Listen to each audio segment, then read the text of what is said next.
You are tuned in to The Art of Words, hosted by Gavin Rasmussen.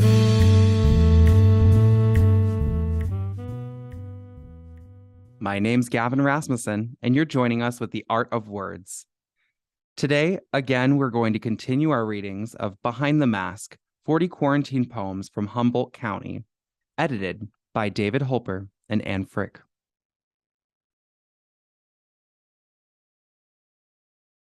In the Shadow of Waiting by Daryl Ni Chin. Chinese have an expression for impatience. Dog can't hold it in, dog can't wait. We are waiting to take off our masks, to staunch the flood of new words. We don't want to practice social distancing, to comprehend Kawasaki syndrome, hear about ventilators, surgical and N95 mask shortages, intubation, negative pressure. We are waiting. We are waiting to topple the crown of the new king, SARS-CoV-2, COVID-19, hoping we can stop a virus like Ebola, dengue, bubonic plague like AIDS. How that sounds like a bandage. Every day we see or read about something new and something old. A marriage, till death do us part. Of the heart, the kidneys, the lungs, the blood, the clots, the fevers, diarrhea, the liver, bloodshot eyes, the loss of taste and sense of smell. Atoms smashed and stir-fried together. With the invisible ink of people with no symptoms, negative tests, no breathlessness, who walk by and then drop dead. We are waiting and afraid, like Oedipus, who wanted in the end to know it all, to demand truth, whole truth, truth soon enough. We are waiting for plasma, for throat and blood tests, for vaccines, because they are all we know, which feels like nothing. We are all waiting for the numbers to subside, for the extra hospitals to go away. We are waiting to breathe, to exhale, for the arc of health to rise. We are waiting inside. Spring is here. The air has changed. Are we done? We are waiting for a cure. We are fighting for this perfect disease, one that changes with each discovery, this pandemic. We are fighting this war against which we have no known weapons. It is not something we see. We are waiting because there is no medicine, no gun, no bomb. We are throwing darts at a tank. Berries are ripening, poppies blooming, not waiting. It is almost hopeless, except for the Samaritans.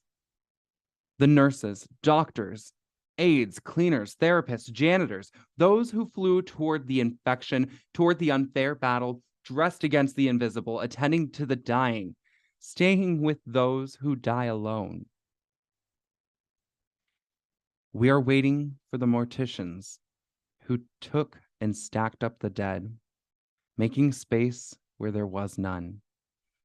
Worked and worked to bury, to cremate. We saw, we see, and we are waiting, careful in our homes. We are waiting and watching the ones who blame and threaten, the ones with guns and bullhorns who, like all of us, are not used to listening and sacrificing for the greater good, for the public's health. We, us, each of us all. We are waiting to shake hands, to kiss. We are waiting to touch granddaughters. We are waiting to tackle, arm wrestle, to love our enemies, to sleep with one another. We are waiting for those to admit they were wrong, that they didn't know it all. We are waiting for someone to stop insulting the questioner. We are waiting to stop blaming the Chinese, the Korean, the Japanese, but it is hard to wait without blaming, to admit the virus traveled west and east and anywhere a plane or person went. Wuhan or Paris, Siberia, Buenos Aires, London, Shanghai, Marseille, it flew into everyone's open arms, a conspiracy of travel deals, unintended migration of travel currents, sneezes, sea cruises, charter flights, airline deals, all in one resorts, Christmas shopping, New Year migrations. We are waiting.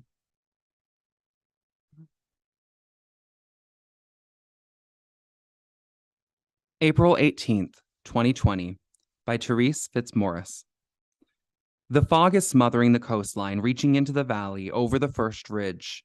The children are still in bed. It feels like the right time to cry. Today's New York Times briefing mentions mass morgues for nursing home patients, families overwhelmed with care, children struck by rising poverty, the mental health impacts of isolation. The local economy reports 15 businesses have permanently closed, the first in many waves to come. The Humboldt agency spokeshead says, the economy is more than the numbers. It's the story we tell about it. He's hopeful the Nordic land-based salmon farm will bring 100 new jobs from the East Coast company.